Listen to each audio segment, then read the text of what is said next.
Have you ever wondered why the brand new iPhone is marginally better than the one that happened last year? Maybe a slight camera difference at all, not really noticeable. Well, in 1965, it was theorized that every 2 years, computing power would double. If only that were the case.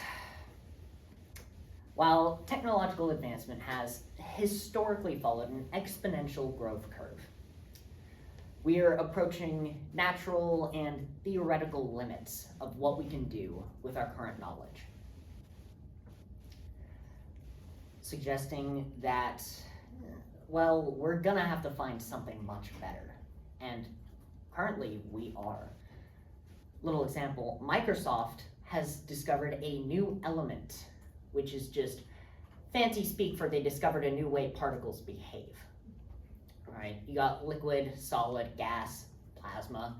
Well, they discovered a new superconductive phase particles can take the form of. Now, we will examine how technology develops, explore current limits, and discuss potential plateau points in 3 key areas: computing power, energy, and material science. To understand where we're heading, let's first look at how technology has historically developed. Technology follows a very common developmental pattern. First, we have initial discovery. This is when we first discover we can even do this. This has been back in the 70s. We had the giant towering computers, the funny looking ones in all the photographs, that we sent men to the moon with. Second, we have rapid advancement. This is when the technology becomes smaller and commercially available, when they realize they can make money off of us. This is when we saw things like the home computer enter the market. Brands like the Commodore, if you know what that is. Then lastly, we have diminishing returns. This is the phase we are currently in. Diminishing returns is when technology becomes so expensive to discover, develop, and manufacture. Now that we understand the common pattern technology follows, let's take a look at our current limitations. Our technology faces physical constraints such as the quantum effects. Quantum is thrown around in sci-fi all the time, but the common person, nobody actually understands what that is. I don't think the writers understand what that is. All quantum effects is the behavior of particles looking at a microscopic scale, monitoring just the slightest movements from them. Now, because we have to look at particles on such a small scale, development can't shrink any more than it can. Our phones are getting larger because that's the only way we can fit the power they're boasting.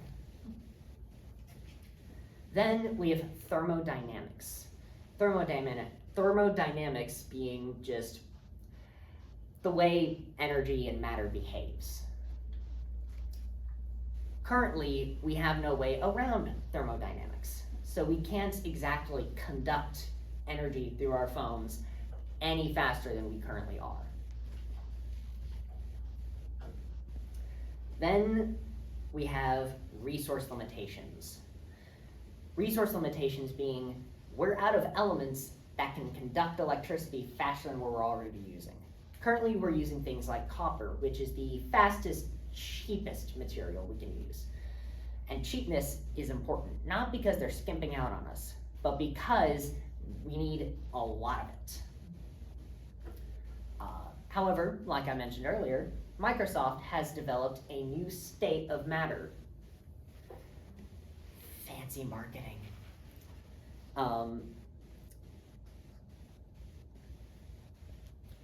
However, other elements, such as zinc. Zinc is one of the key elements used in batteries. However, there's only like 2 mines that actually produce the amount of zinc we use.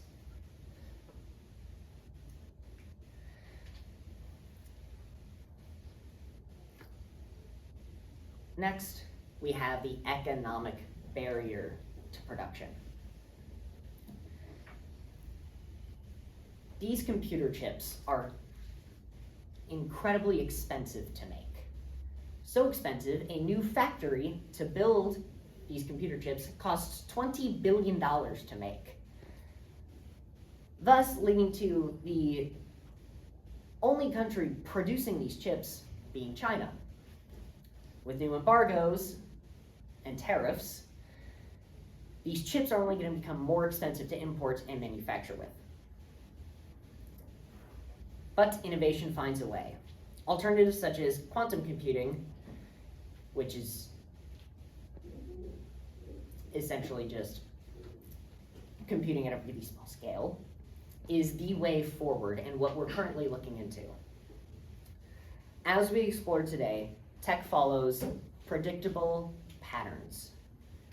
They face physical limitations, but we will still find a way. Do you remember the last time you learned something new and loved it right away? Learning new skills is a fun and rewarding way to spend your time. But is it normal for it to be difficult sometimes? As someone who likes learning new skills, I've taken a look into the process and figured out the pattern that learning a new skill takes, called the learning curve. There are 3 different parts to the learning curve, and my experiences will sort of guide us through the different parts. The learning curve starts off easy and fun, followed by a plateau where learning slows down, and ends with expertise.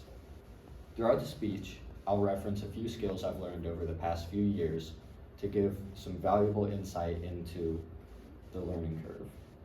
These skills are playing guitar, cutting hair, and golfing, and each provides a unique perspective. So, where does the journey begin? At the start of the learning curve, learning is fun, easy, and fast because you're learning the basics and gaining quick momentum.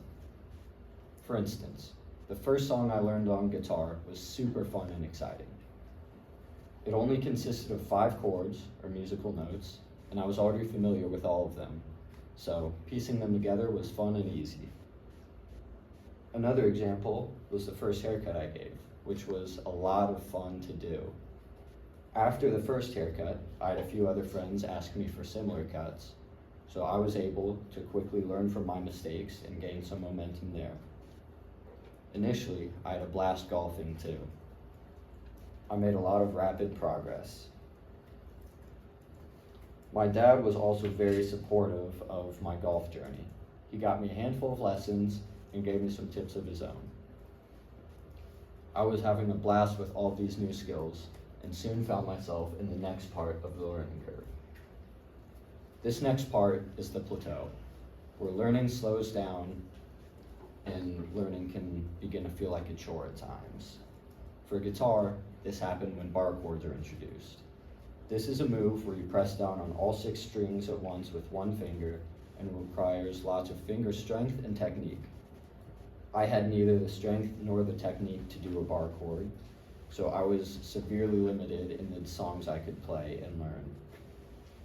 I started to struggle cutting hair when I got people with different hair types and hairstyles come to me. If someone wanted a cut that I had never seen before, didn't know how to do, I would often have to improvise, and this led to some mistakes being made. This also led me to put in a lot of work and research, spending hours on YouTube, watching tutorials, and it began to feel like a chore at times. Getting rid of my slice in golf was also a major chore. Small adjustments often lead to big results in golf, and in my case, these results were often good followed by bad. Figuring out what adjustments to make was very difficult and time-consuming, since I didn't know what adjustments would be best to help me. As I persevered through the plateau, I eventually reached the last part of the learning curve. In the last part, expertise is gained.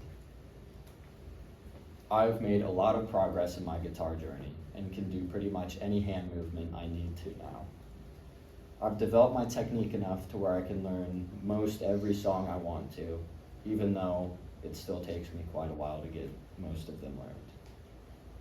I also have developed my technique a lot for cutting hair. Through lots of research and practice, I've gained confidence in myself to where every time someone asks me for a new haircut, I'm confident every single time I go up. Similarly, my golf game has improved a lot through research and practice as well. Many hours of YouTube and time at the driving range have led me to gain confidence in my golf abilities, and I'm now able to compete with my friends on any given day with golf. This marks the end of the learning curve, which we will recap in the conclusion.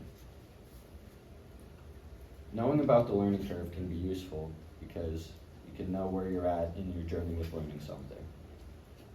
In the beginning, learning is easy and fast and fun. Then there's a plateau where learning slows down. And finally, you gain expertise and learning continues at a steady rate. Learning isn't always easy, but it's necessary to persevere through the tough times if you want to learn a new skill. When learning gets hard, just remember that every expert was once a beginner, and take pride in the journey so far. Thank you. If the only thing holding you back from you living your most personal, best, successful life was yourself. Personal development is an empowering and transformative process. Personal development helps you reach your full potential, and it helps you develop skills needed for success, whether that be in personal life, if you do like sports, it can help you in sports, personal, professional, everything. Today I'll tell you how personal development is beneficial to you and explain the power of positive thinking, the purpose of setting goals, how to handle failure, how to learn from your mistakes, and hopefully give you tips that will stick with you after I finish. First, you should know about thinking positively. Not sure why you would want to think negative. I don't think thinking negatively about anything has ever benefited me at all, and I doubt it's benefited you. Thinking positively is it has like a great impact on just your overall mental well-being. Everybody wants to be successful, right? Thank you. Positive thinking is going to help you bounce back from setbacks and challenges. It's going to help you view difficulties as opportunities for growth rather than obstacles. That builds resilience and improves your coping strategies when you're going through hard times. Positive thinkers actually tend to be more motivated and productive by maintaining an optimistic outlook. They're more likely to set and achieve goals, take on new challenges, and persist through difficulties.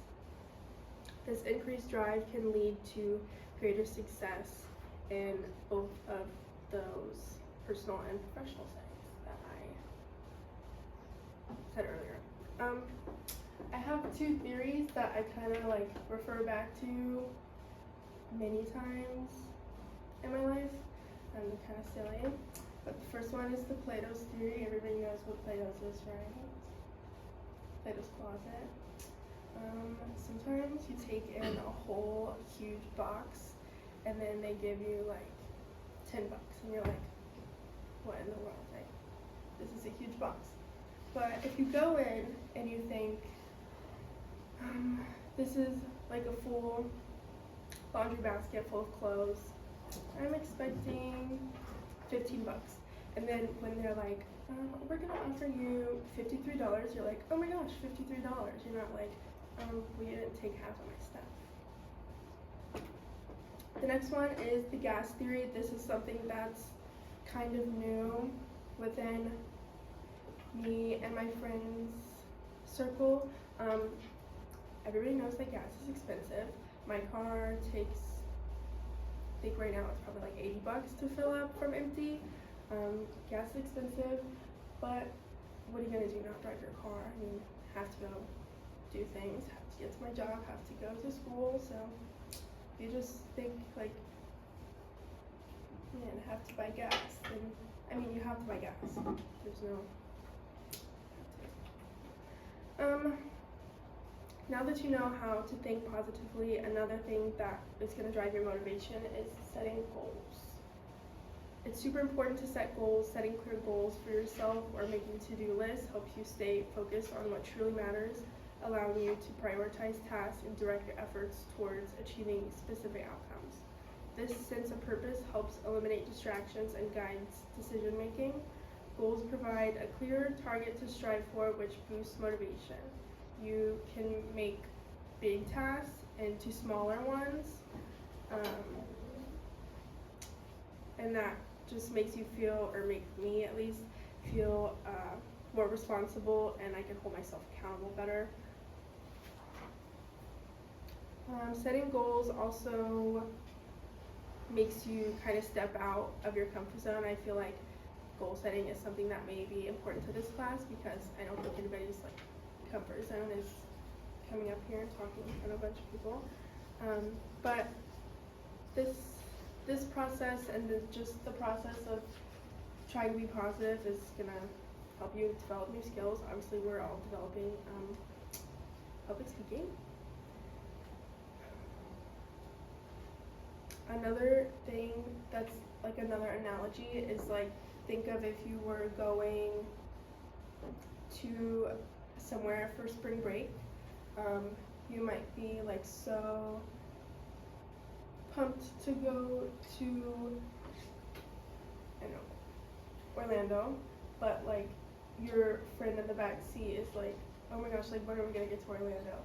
But I think being more value focused, value driven, instead of being like goal focused is also something important to note, because if you're just thinking about Orlando the whole time, like maybe you should be thinking about like you're driving through Atlanta. Look at them stuff in Atlanta. There's also, I mean, obviously many pros to setting goals and thinking positively that I've talked about.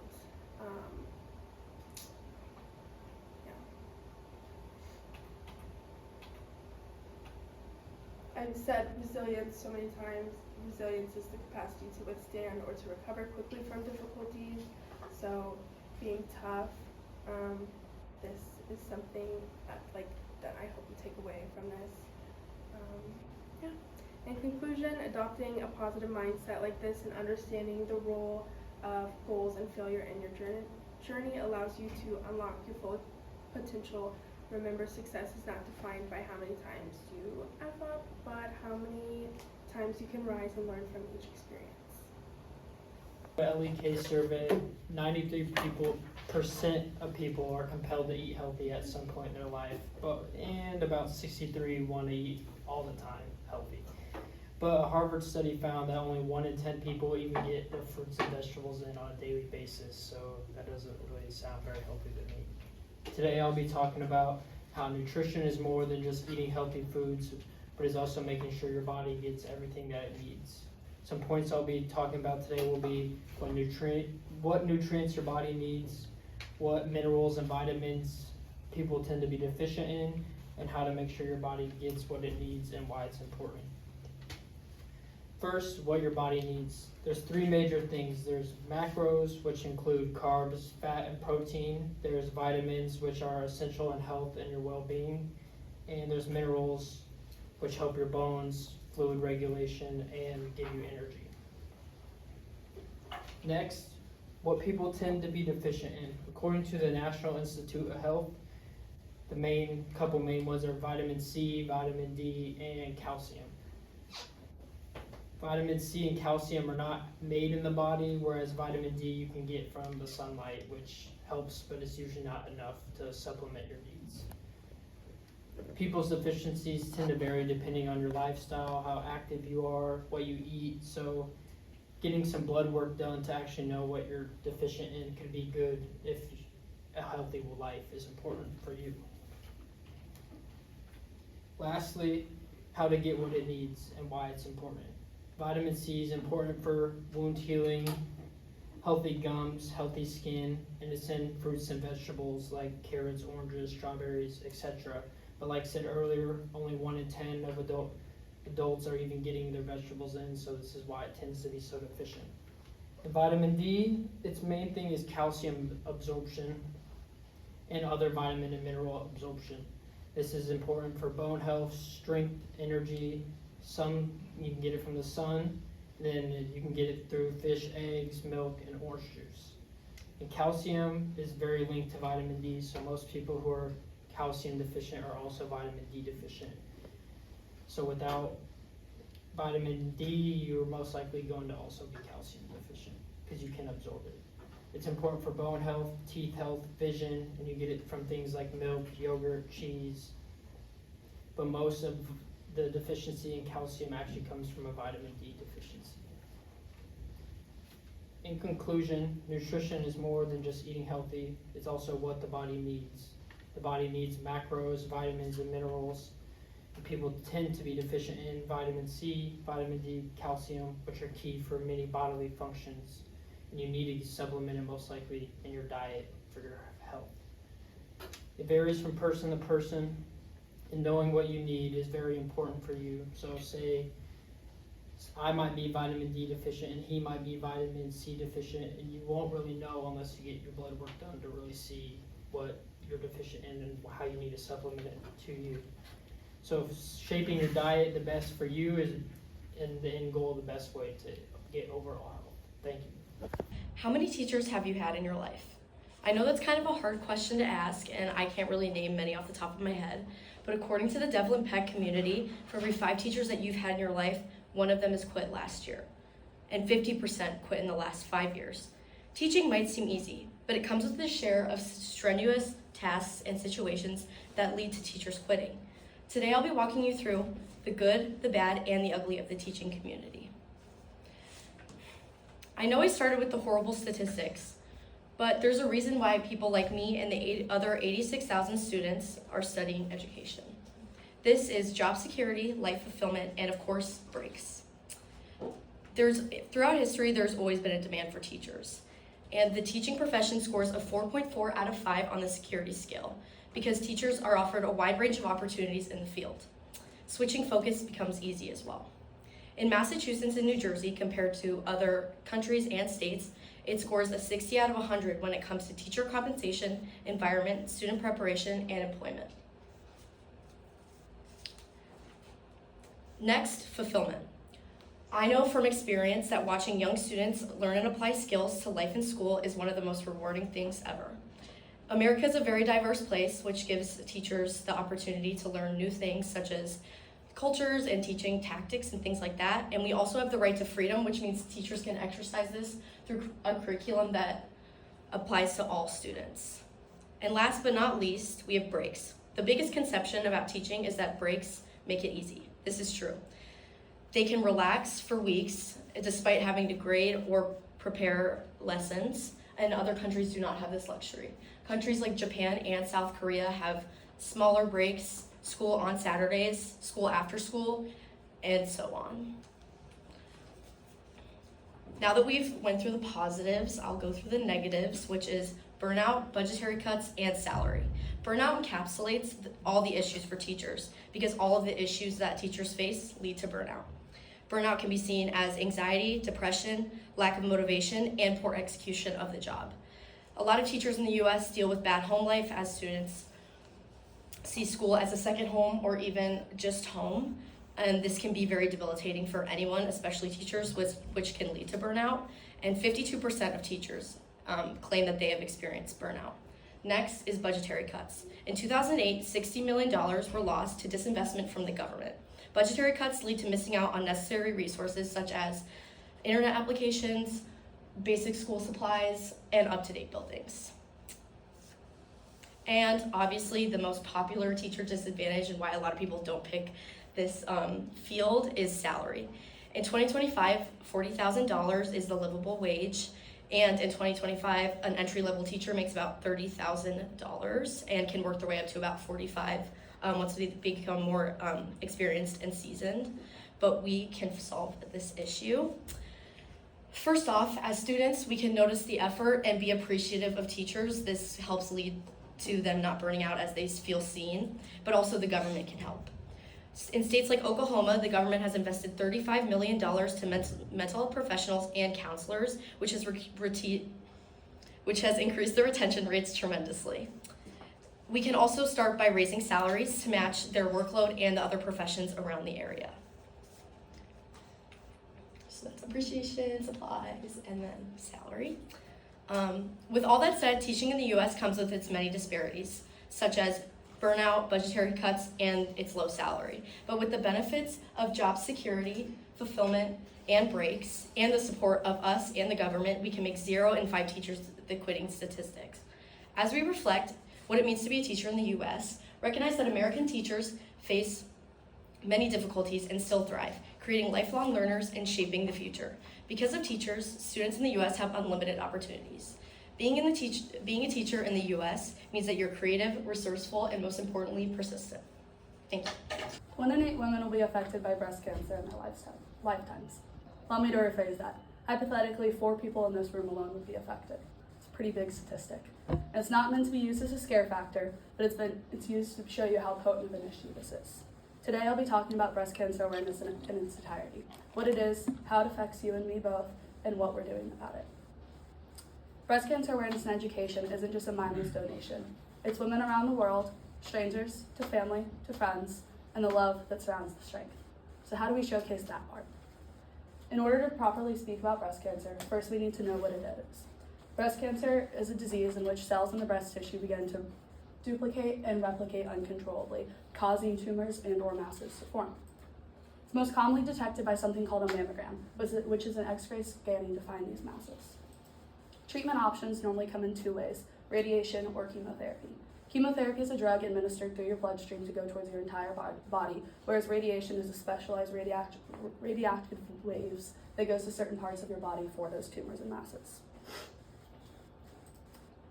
I was 4 when I first learned what breast cancer was, although I didn't fully really understand it. I was just told that my grandma Diva was sick and that she may lose her hair one day. She took her harsh chemotherapy in stride and did everything she could to make it less scary for the rest of us. My fondest memories are found with her when she underwent hair loss going shopping for wigs together. We'd always try to find the craziest one, and much to my dismay, she never got that bright blue wig. I was 16 when I learned what breast cancer actually was. My grandmother battled breast cancer for 12 years. She went into remission, beat it, and it came back a second time. Not once did it faze her.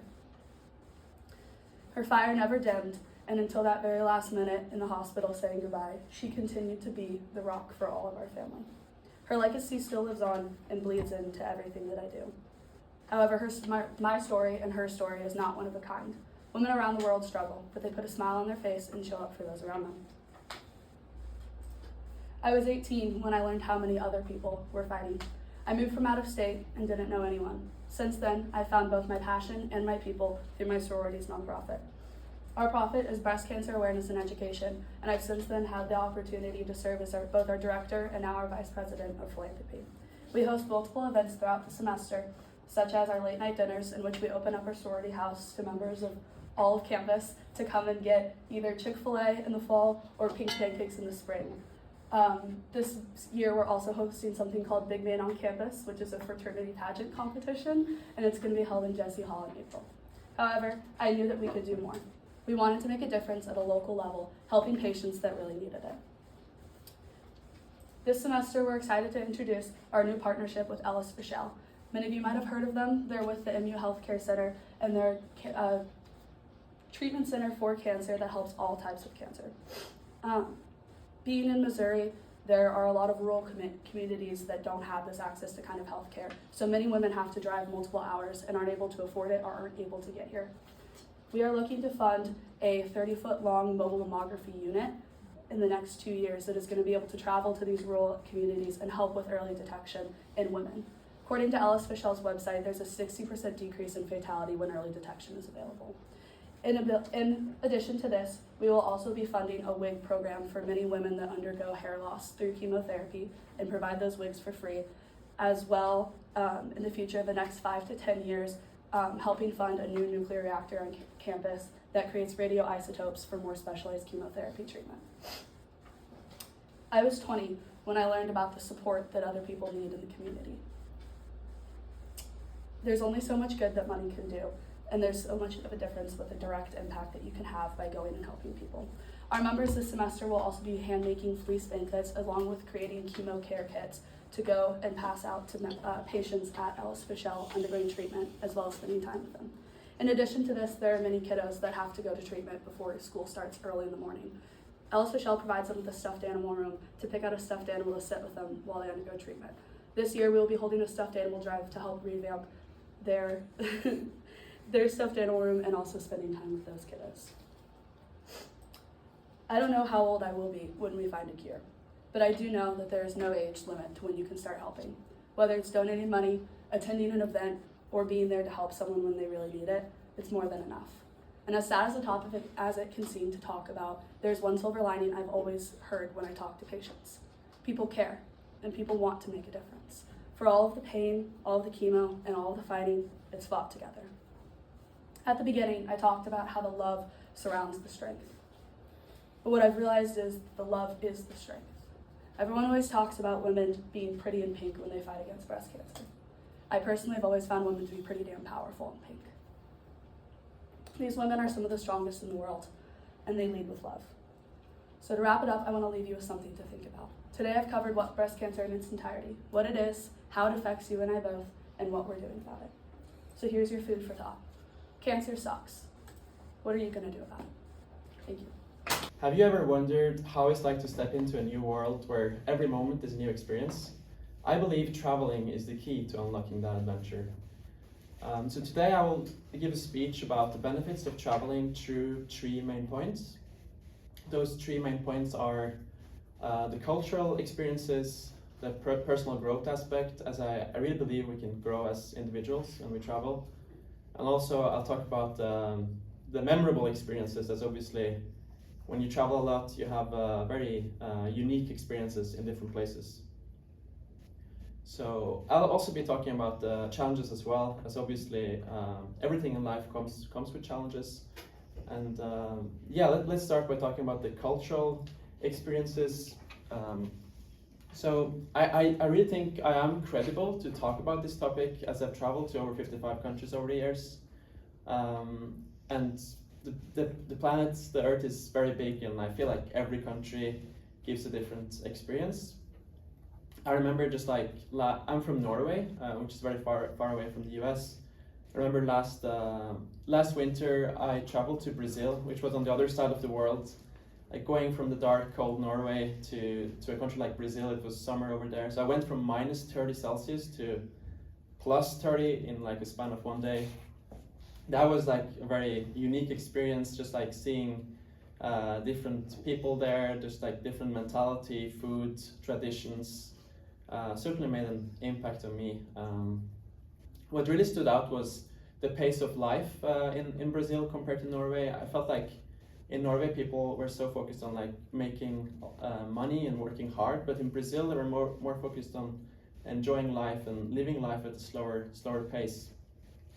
And I feel like these experiences really sort of makes an impression on you to see how other people live. I remember a few years ago I traveled to India, and the contrast between rural and urban life was very interesting to see. I mean, India is the country where we have the biggest population, and you see very unfortunate circumstances over there, like people living on the street, people don't have houses and so on, and like it's very sad to see these things, but you also like appreciate life more when you go there and you see things more in perspective. Also, obviously, like when you travel, you have the chance to like connect with different people. It really broadens your horizon and gives you different perspectives. And the second point is the personal growth aspect. So I really think we grow as individuals when we travel. Like every country is a new experience, either if it's a conversation with a local at a market in Chile or at the hostel in Argentina. It's all different. And when I say we grow as individuals when we travel, I think we become more confident when we go to new countries. We have to be very adaptable to like manage for ourselves, like navigating when you're in a new place, you're not used to that place, to find around, and also like talking to different people. Maybe it's a new language, you're not familiar there. There's certainly some challenges which makes you grow as an individual. Last but not least, the memorable experiences you get from traveling is huge. Like either if it's like traveling to Iceland and going to the Blue Lagoon, or like traveling to Australia and seeing kangaroos, it's all like an experience that will stay with you for the rest of your life. And you're always gonna sort of remember this. And life is really about experiences and memories, so this really creates lifelong memories that's gonna be pleasant to look back on. And I would say over the years, like it's certainly like kind of shaped me as a person, and like made connections which I really appreciated over the years. So yeah, I really hope we can all like get out of our comfort zone and go out there. There's so many beauties in the world and so much to see. And obviously I should talk about the challenges as well. As to everything in life, there are challenges.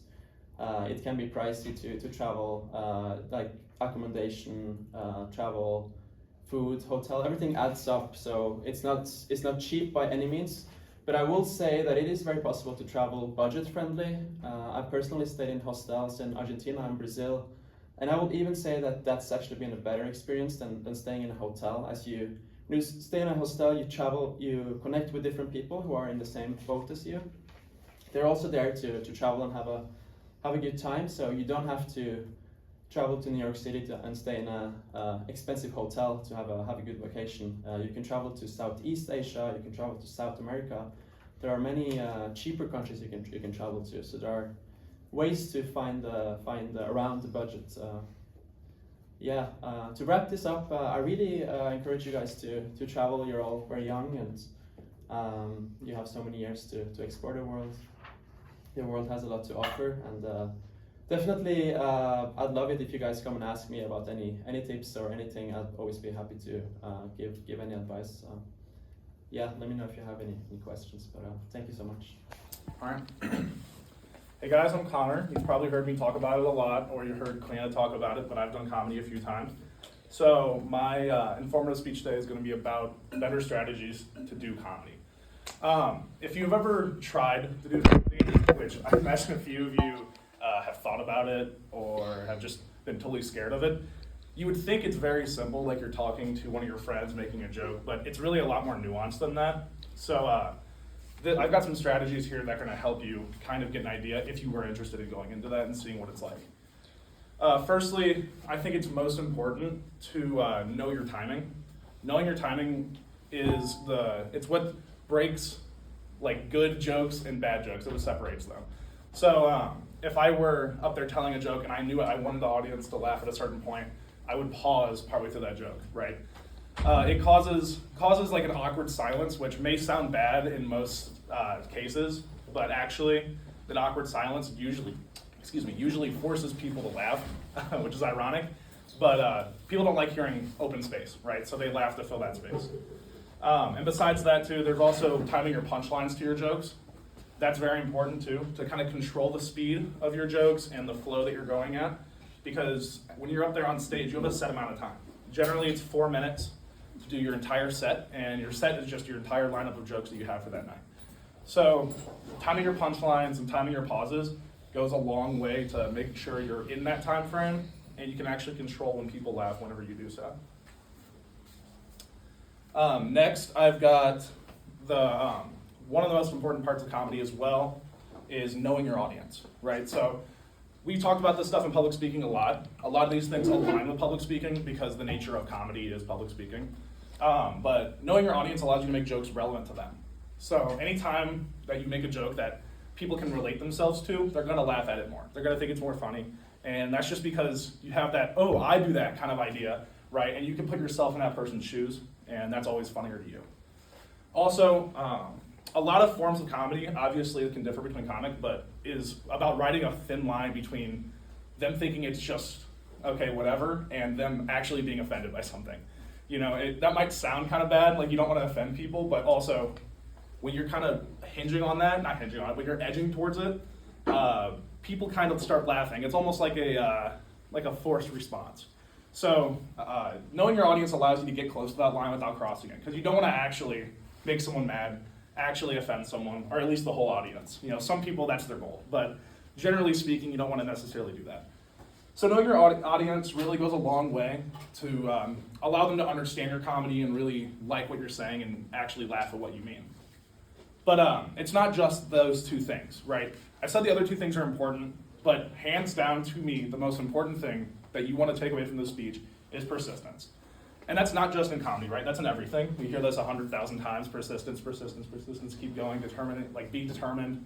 But in comedy it's really important because no matter what skill level you're at, no matter how funny you think you are, your friends think you are, no matter what, someone is not going to laugh, always.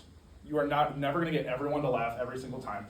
And that's something I've learned. I've done a couple shows. I've watched a few shows in person with smaller comics, and it's a lot more prevalent there whenever they don't have like a huge following on Netflix. You can tell not every joke hits.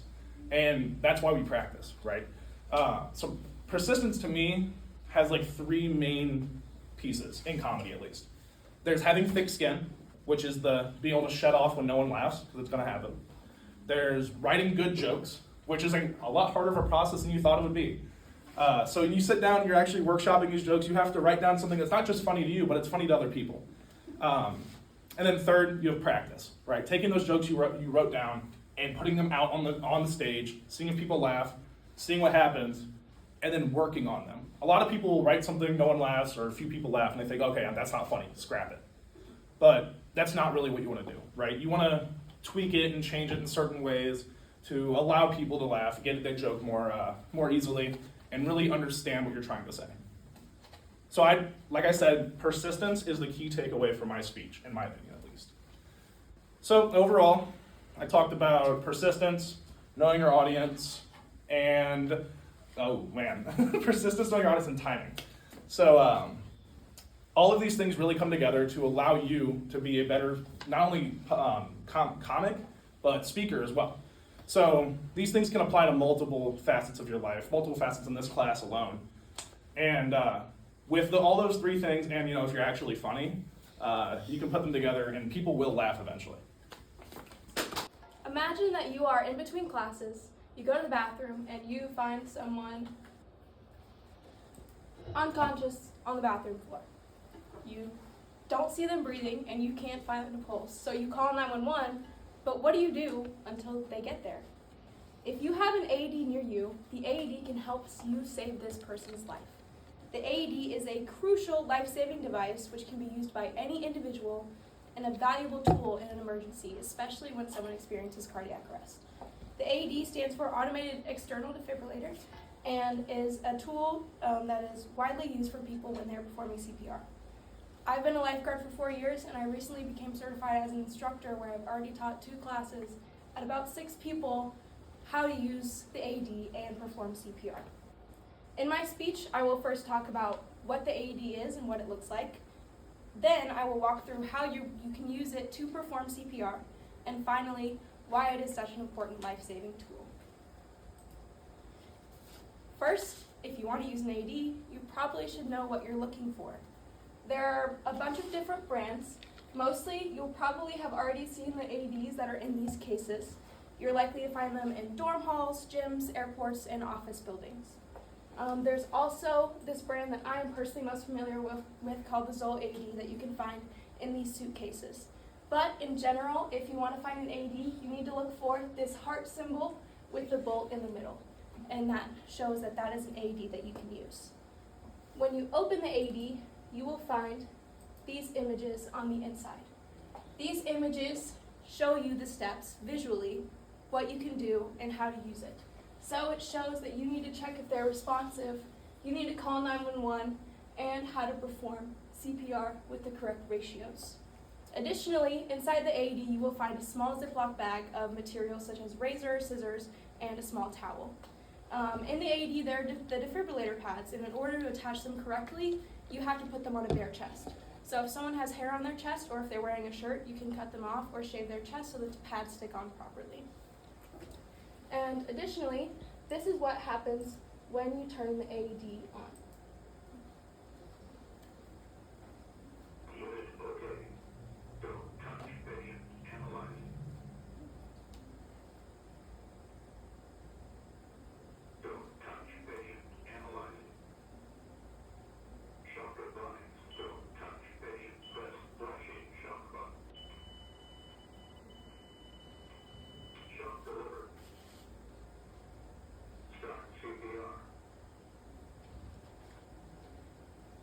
So, now that you know what it looks like, you need to know how you should use it. So the AED is used to analyze the heart rhythm of whoever you are performing CPR on. So in order to analyze the heart rhythm, you have to attach the defibrillator pads. There are two ways that you can attach these defibrillator pads, one for an adult and one for a child. So they are shaped, and they also have the picture on how you can properly apply the pads. For an adult, you can apply them on the right side of their chest and the left side of their abdomen. But for a child, because their bodies are smaller, you can attach them on the front of their chest and on their back, kind of sandwiching their body in between. You attach these pads because they allow the AED to provide a shock, because if they do feel a heartbeat, there's no reason to get that heart going again. Additionally, once the shock is provided, it'll start playing a metronome of about 100 beats per minute, which is the proper rate of compressions for CPR. So if you don't have Staying Alive playing in the background, the AED will help you perform compressions at the right rate. Additionally, this plus sign right here will go in the proper position where you need to perform compressions. So in case you don't know how to perform compressions and where to perform them properly, the plus sign is there to help you. Finally, now that we understand why and how to perform CPR, we need to understand why it is so important to use the AED. According to the American Heart Association, the chances of survival while waiting for emergency medical services to arrive in the event of cardiac arrest decreases by 10% every minute without CPR. So, if you aren't certified in CPR and you don't know how to use it, you can use the AED to help facilitate doing this to increase their chances of survival. Additionally, the American Heart Association also says that of those who have received shock in the first minute after a cardiac arrest, 9 out of 10 live. So giving them that shock with the AED also massively increases their chances of survival. And additionally, it is designed to be used by anyone. It has audio and visual cues, so if you aren't sure what to do next, the AED will prompt you. In conclusion, we talked about what the AED is and what it looks like, how to use it to perform CPR, and why it is so important to help save people's lives. As I said before, it is available for anyone and it is usually accessible in many buildings, especially around campus. The American Heart Association says that immediate CPR can double or triple someone's chances of survival after cardiac arrest. So if you were to find someone unconscious in the bathroom and you didn't know what to do, you have an AED nearby, you could help save someone's life. Thank you. Hello. I started the speech off with a pop quiz. So, who's this? Anyone shout out? George Washington. Okay. Who's this? Abraham Lincoln. Who's this? Who's this? Exactly. Many presidents are lost to the sands of time, even when they were important presidents.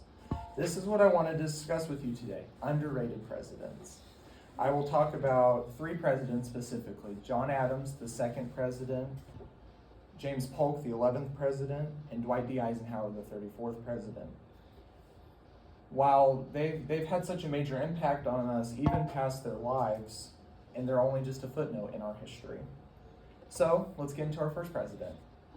John Adams was the 2nd president, and he had a very long life that was filled with a lot of impact and a lot of things that he did for America.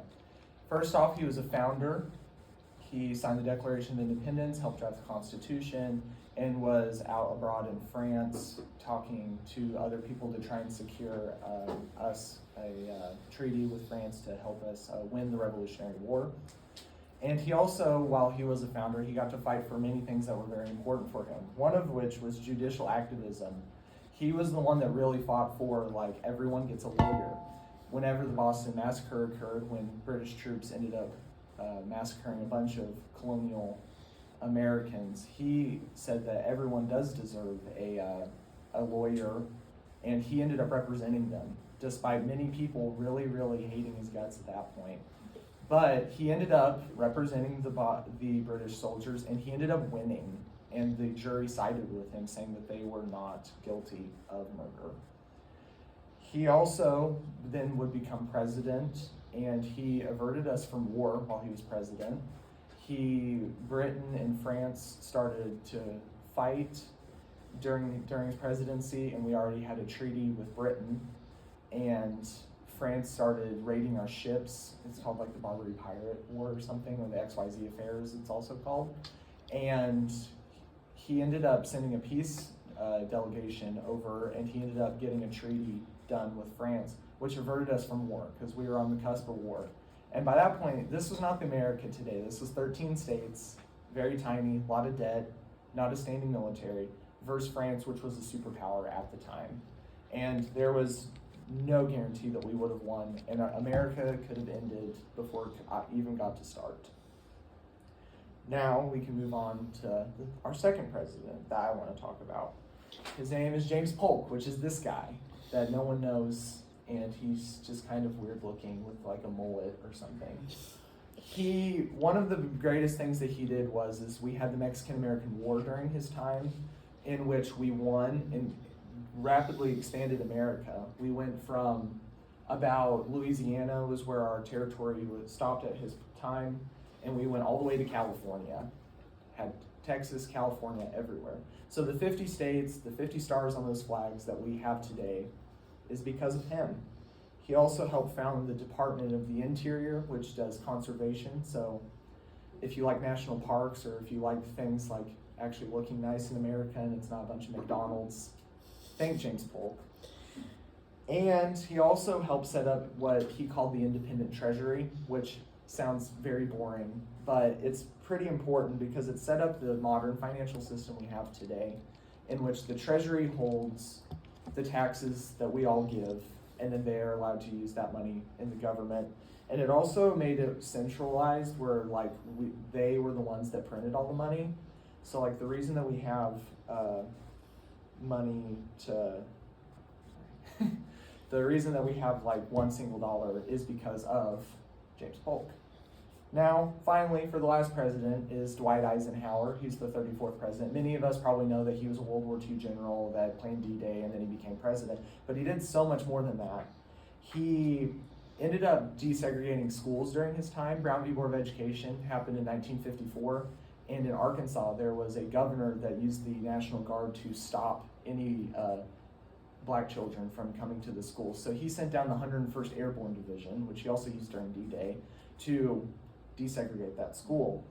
And then probably the most important thing that he did, because it helped inspire cars, was the interstate highway system, where he ended up connecting America with these giant interstates and highways, and helped develop the country that we know today and the car culture, and being able to just be very connected.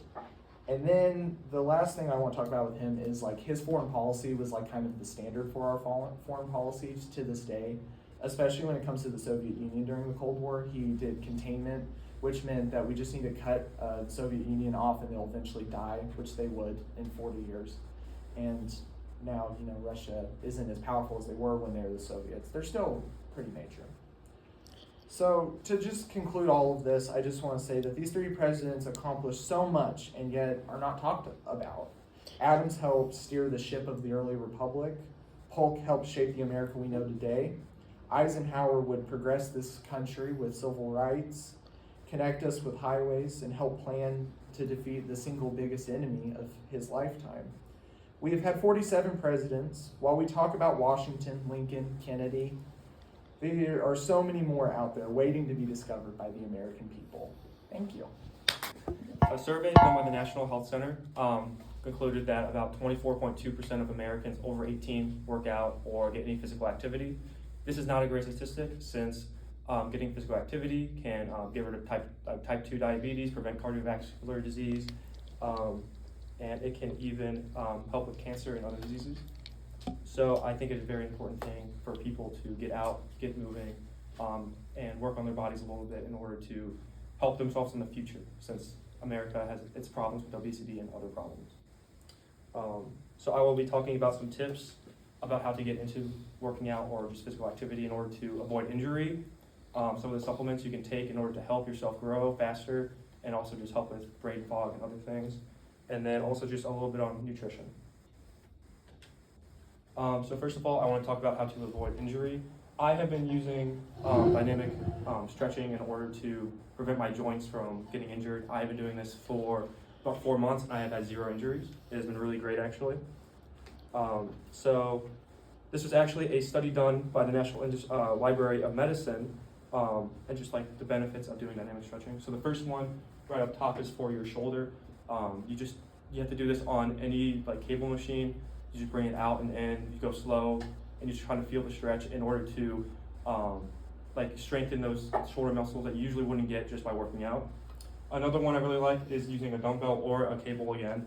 You just pull your shoulder up like this and you bring it down slowly in order to also stretch it a little bit. I've been doing this and it's been really great. I haven't had any problems where people in the fitness industry, they talk like really in depth about how they've had like injuries that have stopped them from working out overall, and that's something I just don't want happening to me. And then for your knee joints, I like to walk backwards on a treadmill. You wouldn't think this would do anything, but because of its low impact implications and low speed and high incline, you can really get a good like strengthening in your knees, which really does help. And then next, these are just some techniques for some normal exercises you can do. So when bench pressing, you want to keep your elbows in and tighten your core and flare your back just a little bit, but without lifting your butt off of the bench.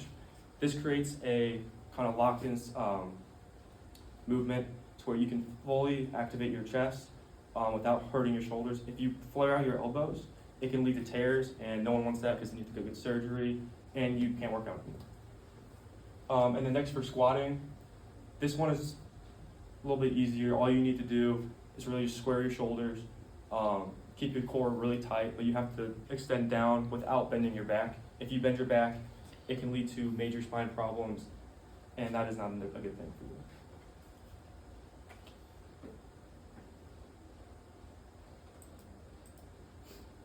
And then the last thing about avoiding injury is mind-muscle connection. So when working out, you can learn to kind of feel your muscles better. And this is actually a study done by the Health Science of America. So when you kind of learn mind-muscle connection, you can take your hypertrophy to another level to where you can stabilize yourself even more and avoid injury that way. So you know what it feels like whenever you are doing something that's good, when you're doing something bad, and when to stop and when to keep on going. And then the next thing I want to talk about is supplements. So I take a handful of supplements because it just makes me feel great, helps me with brain power, muscle power, everything. So this first one right here is protein powders. I take a isolate that kind of gets rid of all this extra calories and stuff in order to help me get my maximum amount of protein in while also getting a ton of like vitamins and minerals in a quick and easy way, really quickly. I take it after I work out in order to stimulate muscle growth. And then the next thing is creatine. So there are some false stuff about creatine. People can be a little scared of it just because you hear about like the kidney implications, but that is not really a problem if you drink enough water. When shopping for creatine, all you want to see is other ingredients, none. You don't want anything else in there because, I mean, you just want the creatine to be free of all these extra chemicals. And then the last thing I want to talk about is pre-workout. I don't take pre-workout anymore. It is a it's a bad thing. You really shouldn't really take it because they have ingredients such as beta-adenine, which can cause like a tingling sensation, and it can hurt your stomach. It can do all those other things. If you're on medications, you should not take it because it can affect each medication.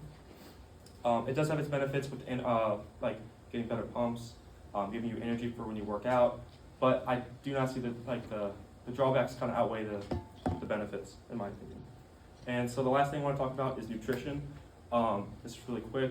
So everyone knows you have a calorie maintenance that you can meet, but you can also have a calorie deficit and a surplus. Right now I'm in a deficit. It is where you eat 200 to 500 calories under your maintenance in order to lose body weight.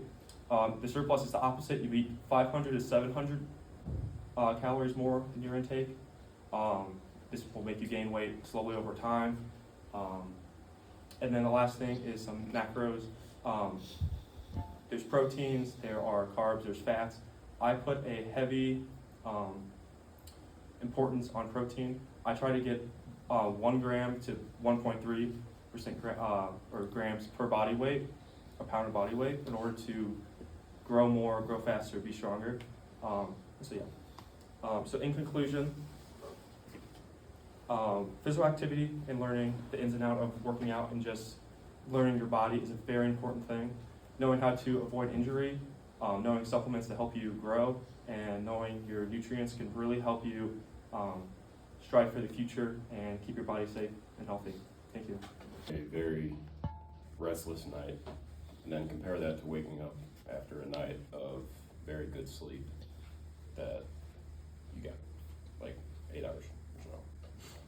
As students and professors, sleep is very hard to remain important while also staying on top of your priorities as well.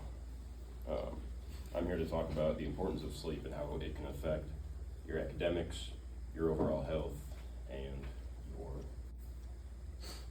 the consequences of not getting enough sleep. So the first point of cognitive function and the effects of not getting enough sleep, which is if you don't get enough sleep, it affects your mood and your reaction time and all sorts of other different things. You're crabby, things aren't going your way if you don't get enough sleep. Another one is you get, I'm not a big public speaker, if you guys figured that out. Long-term sleep disorder contributes to mental health issues as well. Like, you have sleep issues, you can't sleep. Do this for a long enough time, it'll affect what goes on inside your head, such as anxiety and ADHD and things like that. Chronic sleep difficulties also affect like how you are in the future. You can chronic stress and you're more likely to burnouts and things like that. Another point is cognitive function. Sleep is very important, very good for you, very healthy. So sleep can enhance your memory. You get enough sleep that night, you feel great the next morning. You have better memory and things like that. When you're sleeping, there's a process called synthetic pruning, which strengthens your neural connections inside your head, so you have better brain function with those neural connections. And the third one is studies show that when you get more sleep, you do better in school. You get more sleep, you feel better, you're ready to take on each day, things like that.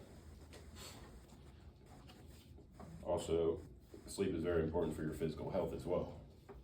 So, say you work out, like Nick was saying, all of that is important, but you have to have enough sleep in order for any of it to really matter.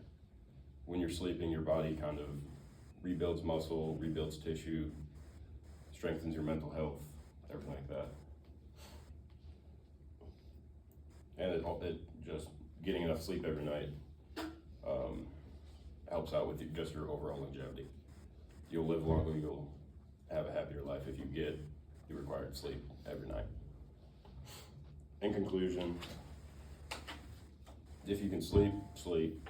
I mean, kind of ironic because I stayed up till about 4 o'clock doing this last night, so I didn't get enough sleep, but sleep's important, so get it. All right, well, who in here has seen Criminal Minds? Perfect. Well, for those of you who haven't, it's a 17-season show that follows the Behavioral Analysis Unit of the FBI. And that unit houses criminal profilers who solve a crime just looking at all the behavioral clues that come around it. Today I'm going to be talking about how Criminal Minds differs from true profiling. Criminal Minds exaggerates things from field action to number of cases and solve rate.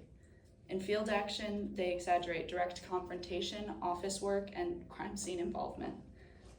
In number of cases, they exaggerate case complexity, a heightened time frame, and case selection. And in solve rate, they exaggerate percent, travel, and teamwork, and the link between the profile and the actual solving of a case. In field action, Criminal Minds profilers are face-to-face with criminals. They're always in direct confrontation with them, sometimes even getting shot, kidnapped, personally victimized, or killed by these criminals. And in real life, they're hardly, if ever, in the field. And that brings me to office work, which in real life, criminal profiling is 90% just sitting behind a desk, analyzing a crime scene by looking at pictures. And in Criminal Minds, they are always in the field. And then crime scene involvement. Again, in real life, they are rarely, if ever, in the field. And in Criminal Minds, they're always on the field, looking at the crime scene at the same time as local police and CSI. Now, that brings me to the number of cases. Criminal Minds' case complexity is very low so that they can solve a case in 1, if not 2 episodes. And in real life, cases are more complex and they take a lot longer to solve, which brings me to heightened time frame. In real life, since cases are more complex, they take weeks to months, if not even years, to solve. And in Criminal Minds, they're solved in, like I said, 1 or 2 episodes, which is over the course of a couple of days. In case selection. In real life, we don't have that many cases. We don't have to filter through high priority and what needs to be solved first. But in Criminal Minds, they have stacks of cases that a liaison has to look through and determine what's high priority. And then solve rate. On Criminal Minds, they obtain a 100% solve rate, which is practically impossible. And then in real life, we don't have a lot of comprehensive data or research on the topic, but it's assumed to be about 40 to 50%. And then travel and teamwork. In Criminal Minds, they have their own personal jet. They travel to every crime scene, and they're working side by side with the local police, sometimes even claiming jurisdiction and taking criminals into federal custody. Where in real life, again, they're sitting behind a computer. They're used as a tool or a consult by local police, and they never claim jurisdiction. And then the link between profiling and actually solving a case. Again, not a lot of comprehensive data, but in real life, there's not really a link. Again, profile is just used as a tool. And then in Criminal Minds, it is believed that the profile is the only thing that solves a case. And then to sum everything up, you can see the vast differences between Criminal Minds and true profiling, from field action, number of cases, and solve rate. I hope that after this, you can see the difference between real life and how the media portrays different careers, just for entertainment value. Thank you. So my speech is about the importance of organ donation and kind of like the ethics behind it. Imagine needing a life-saving organ transplant, but the wait list is long and the decisions are complex. Who gets the priority? Organ donation saves lives, but ethical dilemmas surrounding approval make it a topic worth talking about. First, I'd like to ask a question, and whoever is an organ donor in here, could you raise your hand if you know you are? Okay. Thousands of people worldwide await organ transplants. Medical advancements have improved transplantation success rates, but questions still remain. Understanding the benefits and ethical dilemmas of the life-saving practice is essential. And as you can see on my presentation, these are just some big numbers of the profit of organ donations. 100,000 people await organ transplant every single year, and every donor, 8 lives can be saved from. And then understanding what organ donation is very important, but understanding what goes on behind the scenes is also important. I'll be talking about these 3 main topics that I believe are very crucial behind the scenes for organ donation and the process of it.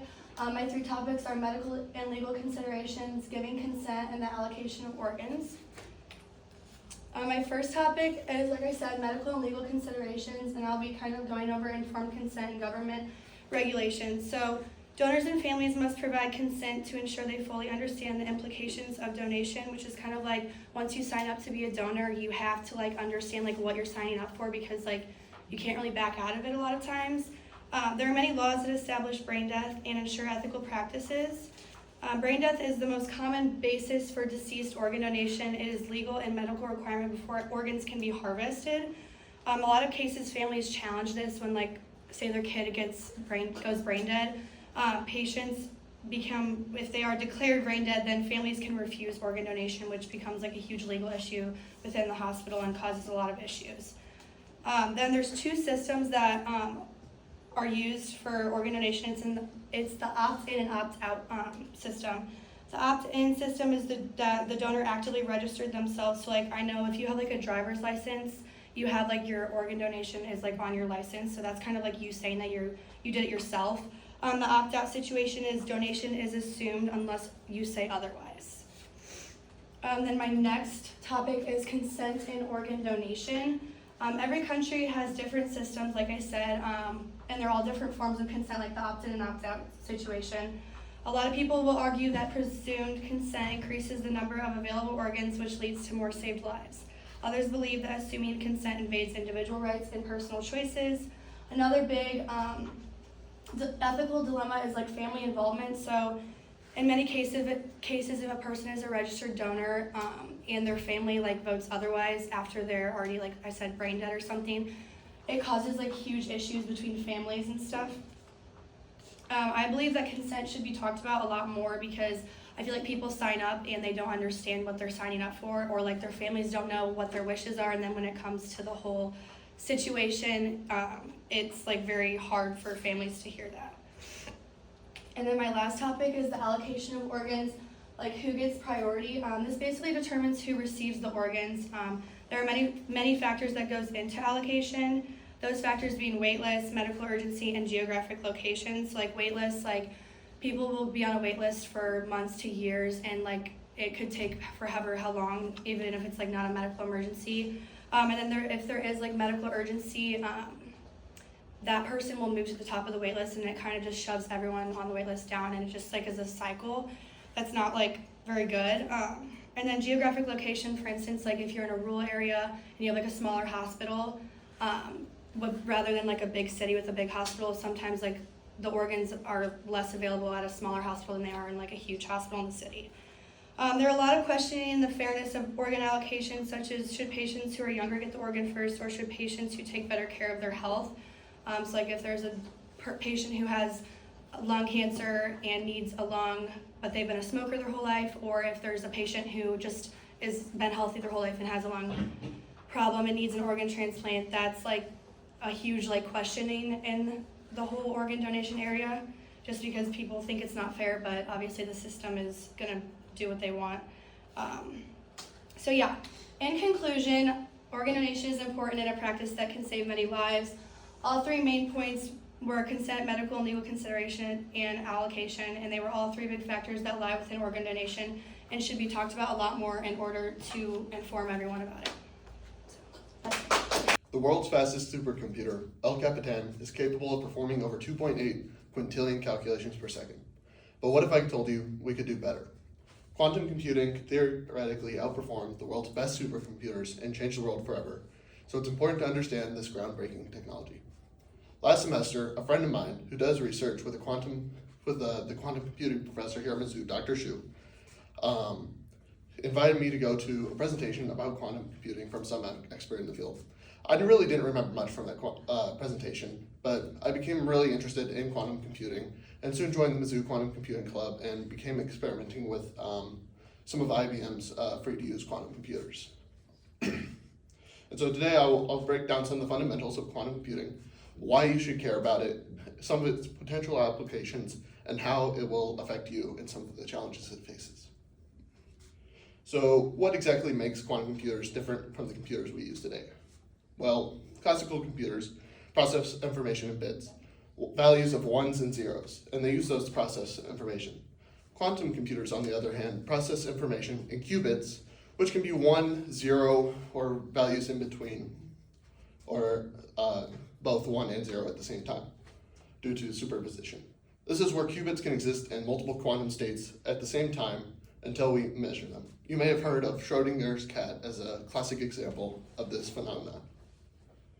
You can imagine a qubit as a sphere, and the value of the qubit is based on how the sphere is rotated up or down or sideways, however you want to think about it.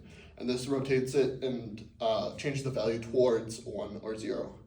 Since you can store more information in a qubit than a regular bit, you can process information more efficiently.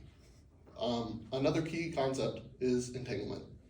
When qubits become entangled, they instantly affect the state of another one. And so they almost behave like a single qubit, and they just share their own quantum states. This allows for quantum computers to make calculations concurrently. This is part of what makes quantum computers have advantage in specific tasks. According to research from IBM, quantum computers have already demonstrated computational advantages in specialized tasks over classical computers. However, despite these advantages, quantum computers still face significant hurdles. One major issue is crosstalk, where qubits unintentionally affect the state of other qubits in the quantum computer. And another issue is overheating. Quantum computers need to operate at very cold temperatures to work efficiently without errors. And unfortunately, when they do calculations, they heat up and affect the other qubits. Another hurdle is cost. Currently, quantum computers are just too expensive to scale. When we do scale them, it compounds the problems of crosstalk and overheating. Despite these challenges, progress is being made, and researchers are already exploring real-world applications for quantum computing. A promising area is AI. Quantum computers could accelerate AI training and optimization, leading to breakthroughs in machine learning and data analysis.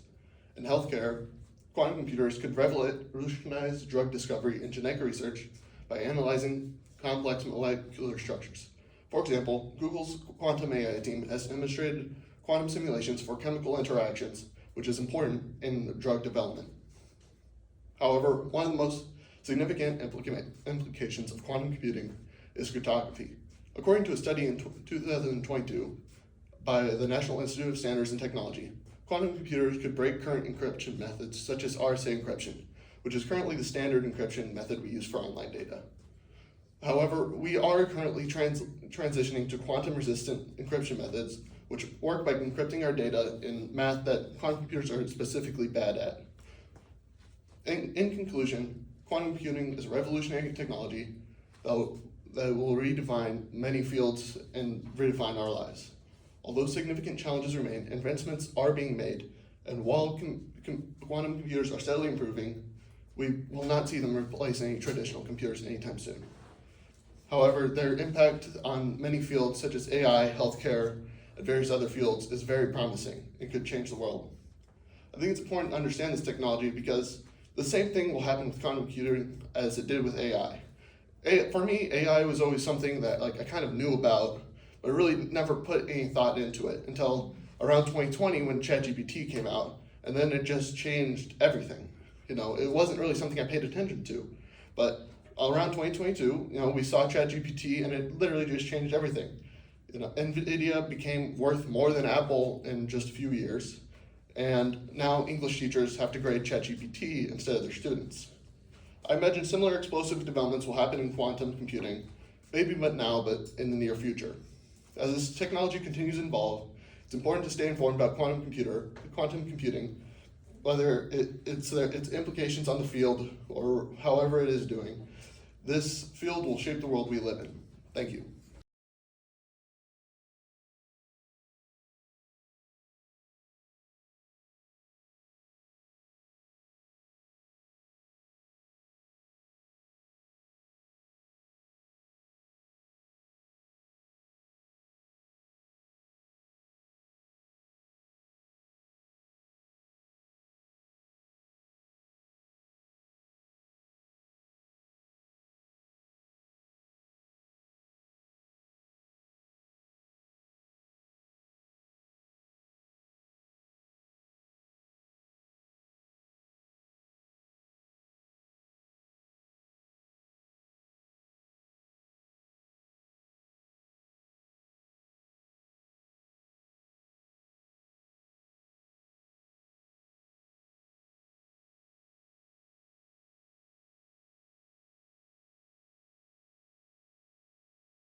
Imagine a song that instantly lifts your mood or helps you concentrate. Maybe it's a calming classical piece that helps you study, or an upbeat track that gives you energy for a workout. Have you ever stopped to wonder why music has such a powerful effect on us? What happens in our brain whenever we listen to music? Today, I want to explain the fascinating ways music affects the brain. Music has a massive impact on human emotions and brain function by influencing mood, enhancing cognitive abilities, and triggering neurological responses that can improve mental health and overall well-being. Let's start by looking on how music impacts emotions. Music has the ability to shape our emotions, often without us realizing it. This is because music simulates the release of dopamine, the brain's feel-good chemical. When we listen to music we enjoy, our brain rewards us with a rush of pleasure, similar to the feeling we get from eating our favorite food or achieving something important. Not only does music make us feel good, but different genres and tempos can alter our moods in a certain way.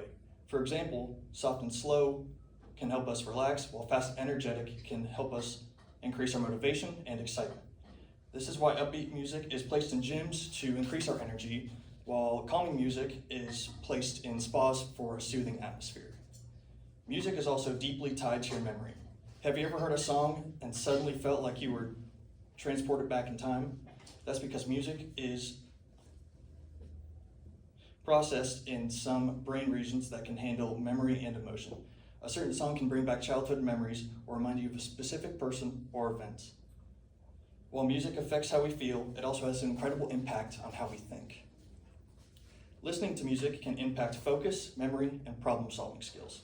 Research has shown that instrumental music, particularly classical music, can help people concentrate while studying or working. Many students or professionals use music to block out distractions and improve productivity. Music also plays a role in memory retention. A common example of this is learning the alphabet through the ABCs. The combination of rhythm and melody makes information easier to recall. This is why music is often used in educational settings to help students retain facts and concepts. There's also something called the Mozart effect, which suggests listening to classical music, specifically Mozart, may temporarily enhance spatial temporal reasoning, which is the ability to memorize, to visualize, and solve problems in space and time. While long-term effects of this are still debated, there's no doubt music engages the brain in ways that strengthen cognitive functions. Now that we understand how music enhances brain power, let's look at how it benefits mental health. Music isn't just enjoyable, it can be therapeutic. Music therapy is widely used to treat mental health conditions like anxiety, depression, and PTSD. This is because music helps regulate emotions and can serve as an outlet for expression when words fail. One reason music is also so calming is that it reduces cortisol, the body's primary stress hormone. Studies have shown that listening to soothing music can significantly lower stress levels, leading to a sense of relaxation and well-being. This is why many people listen to music before bed, since it helps them fall asleep. Music also plays a crucial role in helping individuals with neurological disorders. For people with Alzheimer's disease, familiar music can trigger memories and improve communication, while for Parkinson's patients, rhythm-based music therapy can help with movement and coordination. These effects highlight music's ability to engage the brain and support healing. In conclusion, music is more than just entertainment.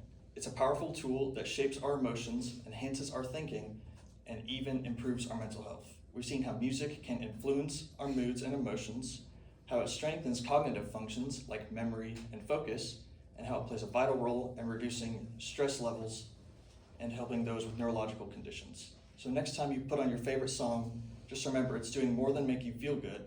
It's actively changing your brain in ways that benefit your well-being. Whether you're studying, unwinding, or just enjoying the moment, music is truly a remarkable ally for your brain. Okay, so imagine if I came up to you and I told you about one of my patients that I had today named Sally, who pooped on the treatment table while receiving radiation treatment for her cancer. You can't, because I would never say something like that because of HIPAA. It ensures that healthcare workers cannot expose private patient information, kind of like that story, which also isn't true, by the way. So some basics about HIPAA. I'm going to talk about how it's a crucial law that impacts every one of us. It protects, ensures, and improves, which is making it essential in the healthcare world. So the Health Insurance Portability and Accountability Act, which is what HIPAA stands for, is a crucial law that protects patient privacy, ensures the security of medical information, and improves the efficacy of healthcare systems, making it essential for both providers and patients. Today I will discuss why HIPAA is the most important law in healthcare, how it protects both patients and healthcare workers, and how it is utilized daily in the medical field. So some HIPAA basics. It is the most important law in healthcare. It upholds accountability, gives very strict guidelines for patients and for providers, and protects the patients but also healthcare workers. So first, HIPAA holds healthcare workers accountable. It ensures that all professionals follow strict guidelines regarding patient information. Without it, there would be no legal repercussions for sharing sensitive data, leading to breaches in privacy. Additionally, HIPAA protects the patients. Medical records contain highly sensitive information, and without HIPAA, patients would be at risk of having their personal health details shared without consent. Lastly, it protects healthcare workers. By establishing clear guidelines, HIPAA safeguards workers from being pressured into disclosing patient information, which also prevents legal issues and maintaining professionalism in the workplace. So, in addition to holding healthcare professionals accountable, HIPAA is crucial for protecting patients. Healthcare workers are prohibited from discussing patient experiences in an inappropriate manner, such as gossiping about cases in public or within the hospital in non-secure locations. This ensures that patient dignity and confidentiality are upheld at all times. Furthermore, it prevents unnecessary details from being included in patient records. Drama or personal opinions have no place in medical documentation, and HIPAA ensures that charts remain professional and strictly factual. If you have a dramatic encounter with a patient, their chart is not the place to state that, but rather in a closed, secure setting with the proper personnel on your team. This law, once again, not only protects the patient's privacy, but also maintains the integrity of the healthcare system by keeping its workers in check and informing the proper guidelines to ensure doctor-patient confidentiality. With that, let's discuss how healthcare workers utilize HIPAA every day. Like I previously said, when messaging throughout the hospital, workers must avoid using specific patient information in texts, emails, charts, or on Teams. This prevents accidental leaks and ensures that patient data remains secure. Additionally, patient interaction charts must be kept to a minimum, meaning that only relevant medical information should be included. Any unnecessary or dramatic details about a patient's visit must be omitted to maintain professionalism and compliance with HIPAA regulations. This can sometimes make charting more complicated, as sometimes this information can be helpful, but when communicating across a hospital-wide database, it is very important to keep it short and sweet. Imagine if you had something happen to you dramatic while in a healthcare setting and you found out that all of your doctors were talking about you, your family. It would be really embarrassing and really make you not want to go back to that healthcare provider. So this helps protect the patient and the doctors. Where was I at? It's very important to keep things short and sweet. These guidelines protect both patients and healthcare professionals by fostering a secure and ethical healthcare environment. So a big question that I saw, how do you feel about the statement, everyone in my workplace adheres to HIPAA standards? This was a survey that HIPAA as a whole took on across like a couple of different hospitals. They had 241 responses, and over half said that they nor agreed or disagreed, strongly disagreed, or just agreed, which I feel like is a little bit jarring. Also, another question that they asked was, have you ever witnessed or suspected a HIPAA violation in your workplace? And over 67% said yes.